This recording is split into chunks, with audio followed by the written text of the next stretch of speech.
Hello friends, welcome back to own cooking channel. இன்றைக்கி நம்ம சேனலில் ஒரு ஹெல்த்தியான ரெசிபி தான் பார்க்க போகிறோம்.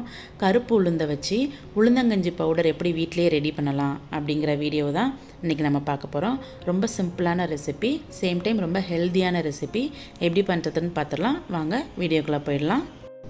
ஒரு பேன் வச்சுக்கோங்க. அது நல்லா சூடேறினதும் அதில் 1 கப் கருப்பு உளுந்து சேர்த்துக்கலாம். சேர்த்துட்டு நல்லா வாசனை வர்ற வரைக்கும் மீடியம் ஃப்ளேமில் வச்சு நல்லா ஃப்ரை பண்ணி எடுத்துக்கலாம். கருப்பு உளுந்து ரொம்ப நல்லது. இடுப்பு வலிக்கெலாம் இதை சாப்பிட்டிங்கன்னா உடனே குணமாகும். அதனால் கண்டிப்பாக இதை ரெசிப்பியை நீங்கள் ட்ரை பண்ணி பாருங்கள். ஹை ஃப்ளேமில் வச்சு பண்ணாதீங்க, டக்குன்னு கரிஞ்சிடும். கருப்பு உளுந்து தான் ரொம்ப நல்லது வெள்ளை உளுந்தை விட. அதனால் இதுவே சேர்த்துக்கோங்க.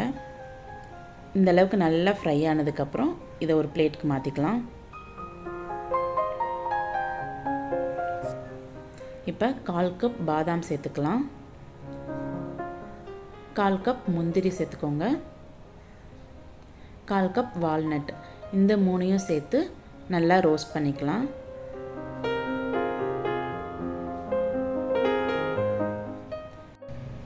இப்போ இதில் ஒரு 7-8 ஏலக்காய் சேர்த்துக்கலாம். ஃப்ளேவர் சூப்பராக இருக்கும். இதையும் நல்லா ரோஸ்ட் பண்ணுங்கள். மீடியம் ஃப்ளேமில் வச்சே ரோஸ்ட் பண்ணுங்கள்.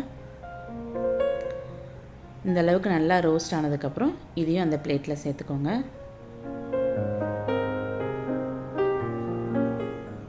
இப்போ இது நல்லா ஆறட்டும். ஆறினதுக்கப்புறம் இதை மிக்ஸி ஜாரில் சேர்த்து நல்லா பொடி பண்ணிக்கலாம். பாருங்கள், நல்லா ஆறிட்டு இதை ஒரு மிக்ஸி ஜாரில் சேர்த்துட்டு நல்லா ஃபைன் பவுடராக அரைச்சிக்கோங்க. தண்ணி எதுவுமே சேர்க்கக்கூடாது. நல்லா பவுடராக அரைச்சி சலிச்சு எடுத்துக்கலாம். பாருங்கள், இந்தளவுக்கு நல்லா அரைச்சாச்சு. இப்படியே நம்ம கஞ்சி காய்ச்சினோன்னா அவ்வளோவா நல்லா இருக்காது. அதனால் இதை நல்லா சலிச்சுக்கலாம்.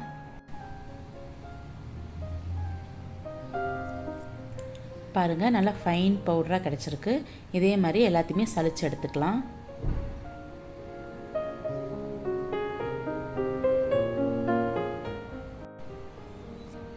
பாருங்கள், நல்லா சலிச்சு எடுத்துட்டோம்.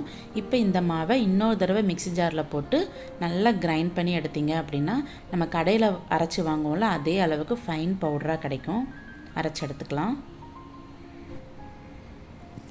பாருங்கள், அரைச்சாச்சு. நம்ம மிக்சியில் அரைச்சதுனால கொஞ்சம் சூடாக இருக்கும். இதை ஒரு பிளேட்டுக்கு மாற்றி நல்லா ஆற விட்டுருங்க. நல்லா ஆறுனதுக்கப்புறம் ஒரு ஏர்டைட் கண்டெய்னரில் போட்டு ஸ்டோர் பண்ணி வச்சுக்கோங்க. எப்பப்போ தேவையோ அப்போ நம்ம ஒரு ஸ்பூன் எடுத்து கஞ்சி காய்ச்சிக்கலாம். இப்போ நம்ம எப்படி கஞ்சி காய்ச்சிறது அப்படிங்கிறது காட்டுறேன். ஒரு 2 டேபிள் ஸ்பூன் மாவு எடுத்துக்கோங்க. அதில் 1 கப் பால் சேர்த்துக்கலாம். இது காய்ச்சி ஆற வச்ச பால் சேர்த்துக்கிறேன். சேர்த்துட்டு லைட்டாக மிக்ஸ் பண்ணிக்கோங்க. இதில் தேங்காய் பால் சேர்த்தாலுமே டேஸ்ட்டு சூப்பராக இருக்கும். இப்போ 1 டம்ளர் தண்ணி சேர்த்துக்கிறேன்.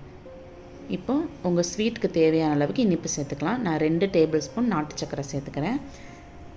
சேர்த்துட்டு இப்போ இதை அடுப்பில் வச்சு நல்லா காய்ச்சுங்க.